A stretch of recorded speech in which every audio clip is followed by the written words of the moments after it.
นะมรรคสัจตรงนี้เป็นอริยะนะครับเป็นอริยสัจนะครับเป็นอริยสัจ ขนขวายด้วยอำนาจแห่งสัจจะทั้งสี่อย่างนี้นะครับจะบรรลุความดับ ความดับก็คือพระนิพพานนะครับก็คือนิโรธนั่นเอง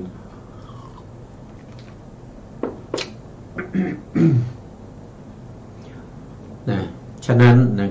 ข้อนี้จึงเป็นช่องทางแห่งการออกไปจากทุกข์นะครับออกไปจากทุกข์ออกไปจากวัฏฏะสงสารนะไม่เวียนว่ายตายเกิดอยู่ในวัฏฏะสงสารอีกต่อไปนะจนถึงอรหันต์นะอรหันต์ โทษทีนะของภิกษุผู้ยึดมั่นด้วยอำนาจอาสาสะและปัสสาสะรูปหนึ่งนะรูปหนึ่งอันนี้ก็ในพระไตรปิฎกเล่มที่17นะครับในมัชฌิมนิกายมูลปัญนาถเล่มที่17ก็จะจบในเรื่องของอานาปานสตินะครับแต่จริงๆแล้วเนี่ยถ้าเราจะดูเรื่องของการปฏิบัติที่แท้จริงนะสื่อให้เราได้เห็นได้ภาพได้ชัดเจนเนี่ยเราก็จะไปดูในมัชฌิมนิกายอุปริปันธาสเล่มที่22นะครับเล่มที่22ในเรื่องของอานาปานสติว่าด้วยการเจริญอานาปานสตินะครับมีผลมากนะครับแล้วก็วิธีปฏิบัตินะก็จะกล่าวไว้โดยละเอียดเนี่ยก็จะอยู่ในวิสุทธิมรรคนะจะอยู่ในวิสุทธิมรรคนะครับเราก็ตอนนี้เราจะไปดูในมัชฌิมนิกายนะครับเล่มมัชฌิมนิกายอุปริปันธาสเล่มที่22นะครับในเรื่องของอานาปานสติก่อนแล้วหลังจากนั้นเราจะเข้าไปในวิสุทธิมรรคนะครับไปพูดในเรื่องของอานาปานสติในการปฏิบัตินะครับในการปฏิบัตินะตอนนี้เรามาดูในมัชฌิมนิกายอุปริปันธาสนะครับในเล่มที่22นะถ้าเป็นหนังสือเก่านะครับก็จะอยู่ในหน้าพระไตรปิฎกเล่มเก่านะครับ362นะแต่ถ้าเป็นเล่มใหม่นะครับถ้าเป็นเล่มใหม่เนี่ยก็จะอยู่ในหน้าที่เท่าไหร่เอ่ยนะเดี๋ยวเปิดดูนิดหนึ่งนะครับก็อยู่หน้าที่เดี๋ยวดูตรงนี้นะอยู่ตรงนี้ก็จะอยู่ในหน้าที่338นะ338เล่มใหม่นะเล่มใหม่ที่ปกสีแดงนะครับเป็นพระไตรปิฎกชุด91เล่มนะชุด91เล่มของมหามกุฏราชวิไลนะครับในพิมพ์เมื่อไหร่นะครับเล่มนี้ท่านพิมพ์ครั้งแรกเนี่ยท่านพิมพ์ตอนไหนนะ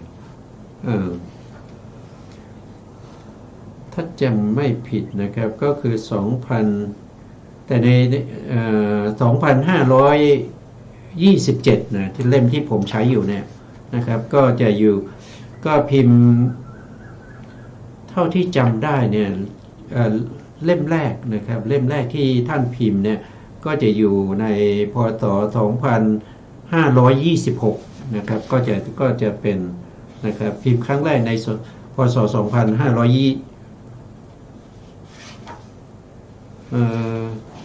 โทษทีผมตาลาย ไม่ค่อยท่านพิมพ์ครั้งแรกนะครับเล่มที่2เล่มปกสีแดงเนี่ยท่านพิมพ์เมื่อพ.ศ. 2546นะครับ2546นะไม่ใช่26นะแต่เล่มเก่าเนี่ยพิมพ์ครั้งแรกเนี่ย2525นะ25ที่เราเห็นอยู่บนจอเนี่ยก็เป็นเล่มเก่านะครับเป็นเล่มเก่านะเป็นเล่มเก่ากับเล่มใหม่เนี่ยจะมีสำนวนที่บางที่นะบางที่ไม่ใช่ทั้งหมดบางที่สำนวนอาจจะแตกต่างกันนิดหน่อยนะครับแล้วก็การเรียงหน้าจึงไม่ตรงกันนะไม่ตรงกันนะ เรามาดูรายละเอียดนะครับในเล่มที่22มัชฌิมนิกายอุปริปันธาสในเรื่องของอานาปานสติสูตรนะครับเป็นสูตรที่8นะเป็นสูตรที่8ว่าด้วยการเจริญอานาปานสติที่มีผลมากข้อธรรมข้อที่282ข้าพเจ้าได้สดับมาแล้วอย่างนี้สมัยหนึ่งพระผู้มีพระภาคเจ้าประทับอยู่ที่ปราสาทของอุบาสิกาวิสาขามิคาละมันดานะครับในพระวิหารบุพาราม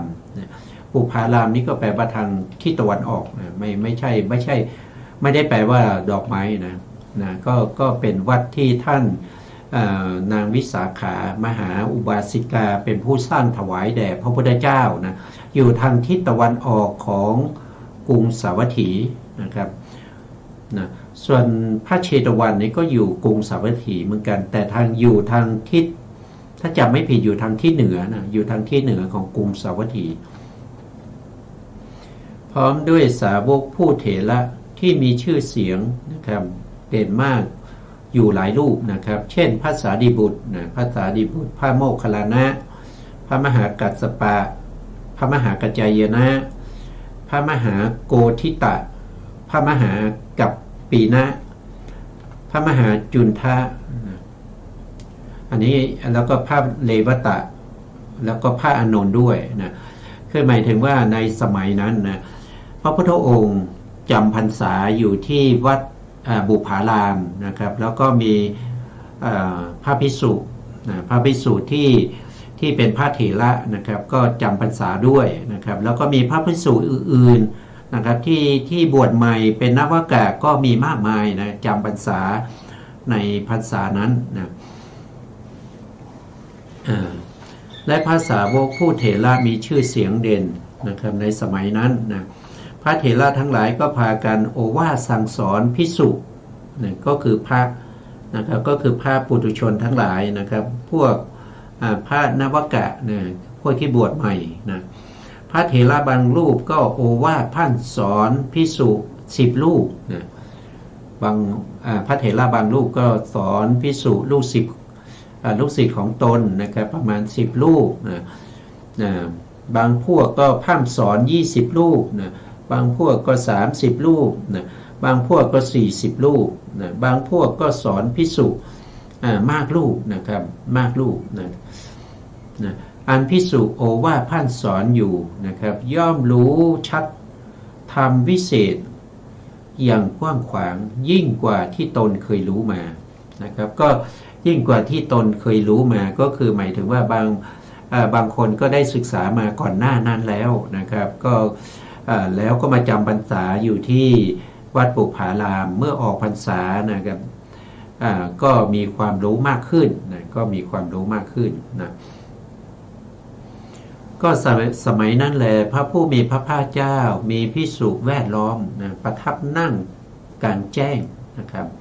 ในลาตรีวันเพ็ญนะครับในคืนนั้นเป็นคืนวันเพ็ญนะเป็นวันอุโบสถขึ้น15ค่ำนะทั้งเป็นวันภาวนานะครับภาวนาก็ออกพรรษานะครับก็คือภาวนาออกพรรษาเป็นวันนั้นหลังจากเป็นวันขึ้น15ค่ำนะครับออกพรรษาละนะเป็นวันออกพรรษาขณะนั้นพระผู้มีพระภาคเจ้านะทรงเหลียวดูภิกษุทั้งหลายที่นิ่งอยู่นะครับที่แวดล้อมแล้วก็นิ่งอยู่ทุกรูปไม่คุยกันนะไม่คุยกันจึงตรัสบอกภิกษุเหล่านั้นว่าดูก่อนภิกษุทั้งหลายเราปรารภปฏิปทาเรามีจิตยินดีปฏิปทานี้เพราะฉะนั้นภิกษุทั้งหลายเธอทั้งหลายจงปรารภความเพียรปรารภความเพียรเพื่อให้ถึงคุณที่ยังไม่ถึงเพื่อให้บรรลุคุณที่ยังไม่บรรลุเพื่อทำให้แจ้งซึ่งคุณที่ตนเองยังไม่ทำให้แจ้งนะกว่าเถิดนะก็คือหมายถึงว่าให้พยายามนะคือนั้นเป็นวันเพ็ญแล้วก็เป็นวันออกพรรษาให้พวกเธอทั้งหลายเนี่ยไม่คุยกันอย่างนี้ดีแล้วนะแต่ให้พวกเธอทั้งหลายเนี่ยจงปรารภความเพียรมีความพยายามในการประพฤติปฏิบัตินะ รมวินัยที่เรากล่าวไว้ดีแล้วให้พวกเธอตั้งหน้าตั้งตาปฏิบัติ เพื่อให้ได้บรรลุธรรมที่ยังไม่บรรลุนะครับใครได้ปฐมฌานก็ควรจะทำให้ได้ทุติยฌานตติยฌานขึ้นไปนะครับใครได้จตุตถฌานก็เอาจตุตถฌานเป็นบาตรในการเจริญวิปัสสนาต่อไปนะครับเพื่อให้ได้เห็นนามรูปนะเห็นนามเห็นรูปเห็นเหตุและปัจจัยของนามรูปเห็นนามรูปด้วยความเกิดขึ้นตั้งอยู่ดับไปนะครับเห็นพระไตรลักษณ์ของนามรูปนะครับทำให้ยิ่งขึ้นไปนะครับเราเป็นผู้ให้กำลังใจแล้วก็เป็นผู้ที่จะชี้แนะพวกเธอต่อไปนะครับนะเราจะอยู่กรุงสาวัตถีนี้นะพระพุทธองค์ก็ตัดต่อไปว่าเราจะอยู่ในกรุงสาวัตถีนี่แหละนะครับจนครบ4 เดือนแห่งฤดูฝนนะครับเป็นที่บานแห่งดอกโกมุตนะครับ4 เดือนนะครับเข้าพรรษาใน3 เดือนใช่ไหมครับก็จะอยู่ต่อไปอีก1 เดือนนะครับให้พวกเธอเนี่ยปรารภความเพียรนะพยายามที่ปฏิบัติให้ได้คุณธรรมที่ยังไม่บรรลุให้ได้คุณธรรมที่สูงขึ้นไปนะครับเราจะอยู่ตรงนี้อีก1 เดือนนะครับภิกษุชาวชนบทนะทราบข่าวว่าพระผู้มีพระภาคเจ้าจะรออยู่ที่กรุงสาวัตถีนั้นจนถึงเดือน4แห่งฤดูฝนนะเป็นที่บานแห่งดอกโกมุตนะอันนี้ก็คงต้องเอาไว้แค่นี้ก่อนนะครับวันนี้เวลาเราหมดแล้วนะครับเพราะฉะนั้นก็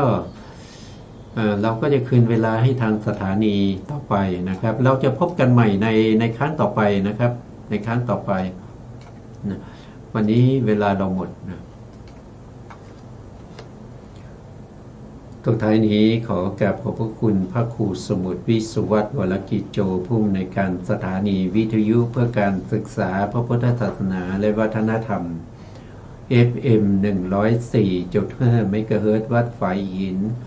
จังหวัดเชียงใหม่และขอกราบขอบคุณพระครูปริยัติยานุสาสตร์